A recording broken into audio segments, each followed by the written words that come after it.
Hello friends, welcome to Kannan info Tamil. நம்ம இன்னைக்கு என்ன டாபிக் பார்க்க போறோம் அப்படின்னா 4 முக்கியமான டிஃபென்ஸ் அப்டேட் இந்த வீடியோல பார்க்க போறோம். முதல் டிஃபென்ஸ் அப்டேட், இந்தியா தன்னுடைய டாக்டிக்கல் மிசைல் ப்ராஜெக்ட்களை வேகப்படுத்தி இருப்பதா செய்திகள் வெளிவந்திருக்கு. எதற்காக இந்தியா தன்னுடைய டாக்டிக்கல் மிசைல் ப்ராஜெக்ட்களை வேகப்படுத்தி இருக்காங்க, டாக்டிக்கல் மிசைல்ல பயன்படுத்துவதற்கு இந்தியா என்னென்ன தொழில்நுட்பங்களை டெவலப் செய்து வந்துகிட்டு இருக்காங்க அப்படிங்கிறது குறித்து பார்க்கலாம். அடுத்த அப்டேட், இந்த வருடத்தோட இறுதிக்குள் ஃபாக்ஸ் 2 ஆஸ்ராம் மிசைல LCA தேஜஸ் விமானத்துல இணைக்க இருப்பதா செய்திகள் வெளிவந்திருக்கு. இந்த ஃபாக்ஸ் 2 ஆஸ்ராம் மிசைலோட செயல்திறன் என்ன, இந்த மிசைல்களை பயன்படுத்தி என்ன மாதிரியான ஆபரேஷன்களை கேரி அவுட் செய்ய முடியும் அப்படிங்கிறது குறித்து பார்க்கலாம். மூன்றாவது அப்டேட், ஆஸ்திரேலிய கடற்படை ஒரு இந்திய தனியார் நிறுவனத்திடமிருந்து $5 மில்லியன் மதிப்பிலான ட்ரோன்களை வாங்க இருப்பதா செய்திகள் வெளிவந்திருக்கு. ஆஸ்திரேலிய கடற்படை எந்த வகை ட்ரோன்களை வாங்க போறாங்க,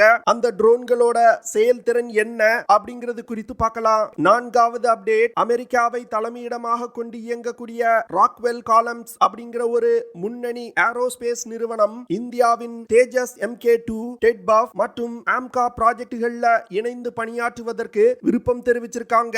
இந்த நிறுவனத்துடைய இந்த முடிவு எவ்வளவு தூரம் இந்தியாவிற்கு பயனளிக்கும் அப்படிங்கிறது குறித்து நம்ம டீடைலா இந்த வீடியோல பார்க்கலாம். நம்ம சேனல்ல டிஃபென்ஸ் மற்றும் ஜியோபாலிட்டிக்ஸ் சம்பந்தமா தினம் ஒரு வீடியோ பப்ளிஷ் பண்ணிட்டு இருக்கோம். உங்களுக்கு நம்ம சேனல்ல பப்ளிஷ் ஆகக்கூடிய வீடியோஸ் பிடிச்சிருந்துச்சுன்னா சேனலை சப்ஸ்கிரைப் பண்ணி சப்போர்ட் பண்ணுங்க. நீங்க பண்ற ஒவ்வொரு சப்ஸ்கிரிப்ஷனும் எனக்கு அடுத்தடுத்த வீடியோஸ் போடுறதுக்கு ஒரு மோட்டிவேஷனா இருக்கும். தற்போது இந்திய படையில நிர்பை அப்படிங்கிற ஒரு க்ரூஸ் மிசைல் பயன்பாட்டில் இருந்து வருது. இந்த மிசைல மிகவும் குறைந்த அளவுல தயாரித்து இந்திய படையில் இணைச்சிருக்காங்க.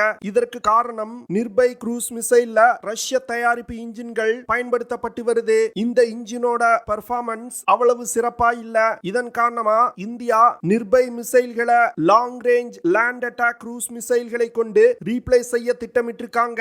நிர்பை க்ரூஸ் மிசைல்ல பயன்படுத்தப்பட்ட பெரும்பாலான தொழில்நுட்பங்கள் இந்த long range land attack cruise மிசைல்கள்ல பயன்படுத்தப்பட உள்ளது. ஆனா இந்த long range land attack cruise மிசைல்ல உள்நாட்டிலே தயாரிக்கப்பட்ட small turbo fan engine, enhance radio frequency சீக்கர்கள் போன்ற சில சிஸ்டங்களை மாற்றுவதற்கு இந்தியா திட்டமிட்டிருக்காங்க. சமீபத்துல DRDO ஒரிசா மாநிலம் சந்திப்பூர்ல இருக்கக்கூடிய இன்டகிரேட்டட் டெஸ்டிங் ரேஞ்ச்ல வச்சு இண்டிஜினியஸ் டெக்னாலஜி க்ரூஸ் மிசைல் அப்படிங்கிற ஒரு மிசைல சோதனை செஞ்சாங்க. இந்த இண்டிஜினியஸ் டெக்னாலஜி க்ரூஸ் மிசைல் ஒரு டெமான்ஸ்ட்ரேட்டர் வெஹிக்கிள் தான். அதாவது long range land attack cruise மிசைல்ல பயன்படுத்தப்படும் ஸ்மால் டர்போ ஃபேன் இன்ஜினை சோதிப்பதற்காக தான் இந்த இண்டிஜினியஸ் டெக்னாலஜி க்ரூஸ் மிசைல் உருவாக்கப்பட்டிருக்கு. அதே போன்று long range land attack cruise மிசைல்ல பயன்படுத்த உள்ள அப்கிரேடட் ரடார் ஃப்ரீக்வன்சி சீக்கர்கள் போன்ற பல சப்சிஸ்டங்கள் இந்த இண்டிஜினியஸ் டெக்னாலஜி க்ரூஸ் மிசைல்ல இணைக்கப்பட்டு சோதிக்கப்பட்டிருக்கு. இந்த சோதனைகள் மிகவும் வெற்றிகரமா நடந்திருப்பதா DRDO அறிவிச்சிருக்காங்க.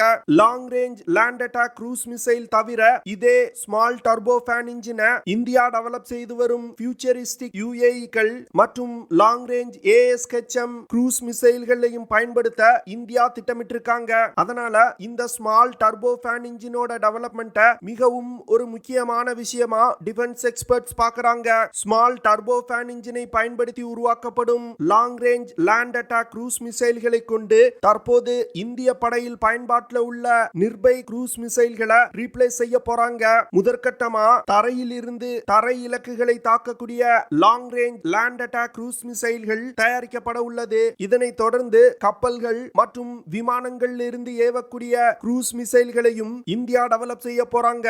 இந்தியா டெவலப் செய்யும் long range land attack cruise மிசைல்னால 20 நிமிடத்துல 1000 கிலோமீட்டர் தூரத்தை கடக்க முடியும். இந்த மிசைல் டார்கெட்டுக்கு அருகில் செல்லும் பொழுது தன்னுடைய திசையை தொடர்ந்து மாற்றி மாற்றி பறந்து எதிரிகளின் ஏர் டிஃபென்ஸ் சிஸ்டத்தை குழப்பும். இதனால இந்த க்ரூஸ் மிசைல்களை ஏர் டிஃபென்ஸ் சிஸ்டங்களை கொண்டு தாக்கி அளிப்பது மிகவும் கடினம். அது மட்டும் இல்லாம இந்தியா டெவலப் செய்யும் இந்த long range land attack cruise மிசைல்கள் மிகவும் குறைவான உயரத்துல பறக்கக்கூடியது. இதனால ரடார் சிஸ்டங்களால் இந்த மிசைல்களை கண்டுபிடிக்க முடியாது.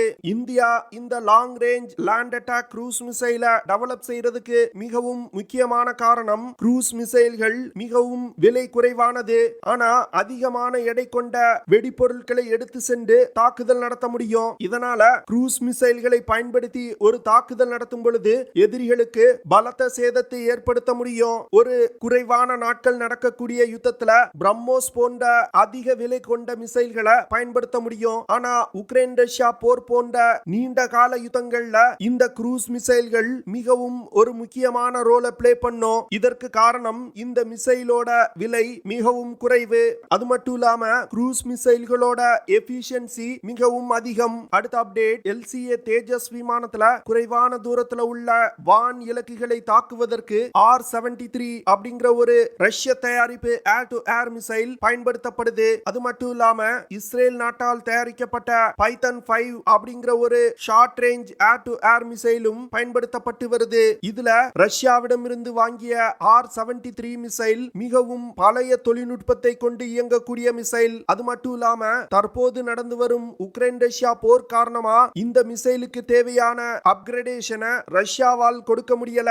இதனால இந்தியா ஆஸ்ராம் அப்படின்னு சொல்லக்கூடிய advanced short range air to air மிசைல LCA தேஜஸ் விமானத்துல இணைக்க போறாங்க. ஆஸ்ராம் மிசைலோட லேட்டஸ்ட் வெர்ஷன் மிசைலான பிளாக் 4 மிசைல்களை LCA தேஜஸ் MK-1A விமானத்துல இணைக்க போறாங்க. இதற்கான சோதனை இன்னும் கூடிய விரைவில் நடத்த இருப்பதா செய்திகள் வெளிவந்திருக்கு. இந்த சோதனைகள் வெற்றிகரமா நடத்தி முடிக்கப்பட்டால் LCA தேஜஸ் MK-1 விமானத்திலையும் இந்த ஆஸ்ராம் மிசைல்கள் இணைக்கப்பட உள்ளது. ஆஸ்ராம் மிசைல இந்தியாவின் பாரத் டைனமிக்ஸ் நிறுவனமும் ஐரோப்பாவின் MBDA நிறுவனமும் இணைந்து இந்தியாவிலே தயாரிக்க போறாங்க. ஆஸ்ராம் மிசைல தயாரிப்பதற்கான தொழிற்சாலைய இந்த வருடமே தொடங்க இருப்பதா செய்திகள் வெளிவந்திருக்கு. அதனால இந்த தொழிற்சாலையில் தயாரிக்கப்படும் ஆஸ்ராம் மிசைல்களை கொண்டு இந்திய விமானப்படையில் ஃபியூச்சர்ல இணைய உள்ள தேஜஸ் MK-1A, தேஜஸ் MK-2, டெட்பஃப், ஆம்கா போன்ற விமானங்கள்ல இணைக்க போறாங்க. இந்த ஆஸ்ராம் மிசைல் தான் உலகின் தலை சிறந்த short range air to air மிசைல்கள். இதன் காரணமா இந்திய விமானப்படையின் short range air to air மிசைல் தாக்குதல்ல ஒரு மிகப்பெரிய முன்னேற்றம் ஏற்படும் அப்படின்னு டிஃபென்ஸ் எக்ஸ்பர்ட் சொல்றாங்க. ஆஸ்ராம் மிசைல்னால 10 கிலோகிராம் எடை கொண்ட வெடிபொருட்களை சுமந்து கொண்டு 25 கிலோமீட்டருக்கும் அதிகமான தூரத்துல உள்ள வான் இலக்குகளை மிக துல்லியமா தாக்க முடியும். இந்த மிசைல்னால மாக் 3 அப்படிங்கிற வேகத்துல பறக்க முடியும். அதாவது ஒலியின் வேகத்தை விட 3 மடங்கிற்கும் அதிகமான வேகத்துல இந்த மிசைல்கள் பறந்து சென்று இலக்கை தாக்கும். அடுத்த அப்டேட், சமீபத்துல Sagar defence engineering private limited அப்படிங்கிற நிறுவனம் மனிதர்களை சுமந்து கொண்டு பறக்கக்கூடிய வருணா அப்படிங்கிற ஒரு ட்ரோனை வெற்றிகரமா டெவலப் செஞ்சிருக்காங்க. இந்த வருணா ட்ரோன் தான் மனிதர்களை சுமந்து கொண்டு பறக்கக்கூடிய முதல் இந்திய தயாரிப்பு ட்ரோன். இந்த ட்ரோனை Sagar defence engineering private limited நிறுவனம் இந்திய கடற்படையுடன் இணைந்து டெவலப் செஞ்சிருக்காங்க. இந்த வருணா ட்ரோன்னால அதிகபட்சமா 130 கிலோகிராம் எடையை சுமந்து கொண்டு பறக்க முடியும். இந்த ட்ரோன்கள்னால 25 முதல் 35 கிலோமீட்டர் தூரம் வரைக்கும் பறக்க முடியும். இந்த ட்ரோன்னால தொடர்ந்து 30 நிமிடம் வரைக்கும் பறக்க முடியும். சமீபத்துல பாரத பிரதமர் திரு நரேந்திர மோடி அவர்களின் தலைமையில் இந்த ட்ரோனை இந்திய கடற்படையில் இணைச்சாங்க. இந்திய கடற்படை இந்த வருணா ட்ரோனை கடற்படையில் பயன்பாட்டில் உள்ள பெரிய வகை போர்க்கப்பல்கள் மற்றும் INS விக்ராந்த் விமானம் தாங்கி போர்க்கப்பல்கள்ல பயன்படுத்துவதற்கு திட்டமிட்டிருக்காங்க. இந்த ட்ரோன்களை கார்கோ மற்றும் மனிதர்களை டிரான்ஸ்போர்ட் செய்வதற்கு இந்திய கடற்படை பயன்படுத்த போறாங்க. தற்போது Sagar defence engineering private limited நிறுவனத்திடம் ஆஸ்திரேலிய கடற்படை இந்த வருணா ட்ரோன்களை வாங்குவதற்கு பேச்சுவார்த்தை நடத்தி வந்துகிட்டு இருக்காங்க. கிட்டத்தட்ட $5 மில்லியன் மதிப்பிலான வருணா ட்ரோன்களை ஆஸ்திரேலிய கடற்படை வாங்க திட்டமிட்டிருக்காங்க. சமீப காலமா இந்தியா ட்ரோன் தயாரிப்புல அதிக கவனம் செலுத்தி வர்றாங்க. Sagar defence engineering private limited நிறுவனம் போன்றே பல நிறுவனங்கள் இந்தியாவில் ட்ரோன் தயாரிப்புல ஈடுபட்டு வந்துகிட்டு இருக்காங்க. அதனால இந்த நிறுவனங்களுக்கும் வரும் காலத்துல வெளிநாட்டில் இருந்து ஆர்டர்கள் கிடைப்பதற்கு வாய்ப்பு இருக்கு. வரும் காலத்துல இந்தியாவின் டிஃபென்ஸ் எக்ஸ்போர்ட்ல இந்த ட்ரோன் தயாரிப்பு மிகவும் ஒரு முக்கியமான இடத்தை பிடிக்கும் அப்படின்னு நிறைய டிஃபென்ஸ் எக்ஸ்பர்ட் சொல்றாங்க. அடுத்த அப்டேட், அமெரிக்காவை தலைமையிடமாக கொண்டு இயங்கக்கூடிய ராக்வெல் காலன்ஸ் அப்படிங்கிற ஒரு முன்னணி ஏரோஸ்பேஸ் நிறுவனம் இந்தியா டெவலப் செய்து வரும் LCA தேஜஸ் MK-2, டெட்பஃப், ஆம்கா போன்ற ஃபியூச்சரிஸ்டிக் விமான டெவலப்மெண்ட் புரோகிராம்ல இந்தியாவுடன் இணைந்து பணியாற்றுவதற்கு விருப்பம் தெரிவிச்சிருக்காங்க. இதற்காக இந்தியாவில் உள்ள தன்னுடைய கிளை நிறுவனங்களை கொண்டு இந்திய அரசாங்கத்துடன் பேச்சுவார்த்தை நடத்தி வந்துகிட்டு இருக்காங்க.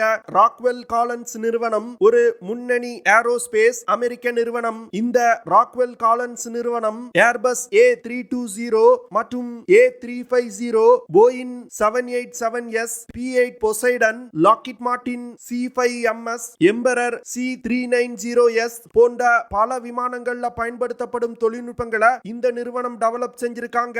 இதே நிறுவனம் இந்தியா டெவலப் செய்து வரும் ஃபியூச்சரிஸ்டிக் விமான ப்ராஜெக்ட்லயும் இணைவதற்கு விருப்பம் தெரிவிச்சிருக்காங்க. அதனால இந்தியாவின் ஃபியூச்சரிஸ்டிக் விமான டெவலப்மெண்ட் ப்ராஜெக்டுகள் வேகம் எடுப்பதற்கு வாய்ப்பு இருக்கு. அது மட்டும் இல்லாம ஆம்கா, டெட்பஃப் போன்ற 5th ஜெனரேஷன் ஃபைட்டர் ஜெட் விமானங்களுக்கு தேவையான பல தொழில்நுட்பங்களை இந்த ராக்வெல் காலன்ஸ் நிறுவனத்தால் இந்தியாவிற்கு கொடுக்க முடியும். குறிப்பா சொல்லணும் அப்படின்னா இந்த ராக்வெல் காலன்ஸ் நிறுவனத்தால் ஃபிளைட் கண்ட்ரோல் சிஸ்டம், விமானங்கள்ல பயன்படுத்தப்படும் அட்வான்ஸ் மெட்டீரியல்கள், தெர்மோபிளாஸ்டிக் காம்போசிட் மெட்டீரியல்கள், ஹை டெம்பரேச்சர் காம்போசிட் மெட்டீரியல்கள் போன்ற பல விஷயங்களை உருவாக்குவதற்கு தேவையான தொழில்நுட்பங்களை இந்தியாவிற்கு கொடுக்க முடியும். இதனால இந்தியாவின் ஃபியூச்சரிஸ்டிக் விமான டெவலப்மெண்ட் ப்ராஜெக்டுகள் வேகம் எடுக்க போகுது. பார்க்கலாம் இந்த ராக்வெல் காலன்ஸ் நிறுவனத்தால எவ்வளவு தூரம் இந்தியாவின் ஃபியூச்சரிஸ்டிக் விமான டெவலப்மெண்ட் ப்ராஜெக்டுகள் வேகப்படுத்தப்படுது அப்படின்னு. ஓகே ஃப்ரெண்ட்ஸ், நம்ம வீடியோவோட நிறைவு பகுதிக்கு வந்துட்டோம். இதெல்லாம் தான் நான் உங்ககிட்ட ஷேர் பண்ணணும் அப்படின்னு நினைச்ச விஷயங்கள். ஐ ஹோப் நான் ஷேர் பண்ண விஷயங்கள் உங்களுக்கு பிடிச்சிருக்கும்னு நினைக்கிறேன். அப்படி பிடிச்சிருந்துச்சுன்னா ஷேர் பண்ணுங்க, லைக் பண்ணுங்க, கமெண்ட் பண்ணுங்க. மறக்காம நம்ம சேனலுக்கு சப்ஸ்கிரைப் பண்ணுங்க. அப்படியே அந்த பெல் நோட்டிபிகேஷனை கிளிக் பண்ணி ஆல்ங்கிற ஆப்ஷனை எனேபிள் பண்ணிக்கங்க. See you in the next video. Jai Hind.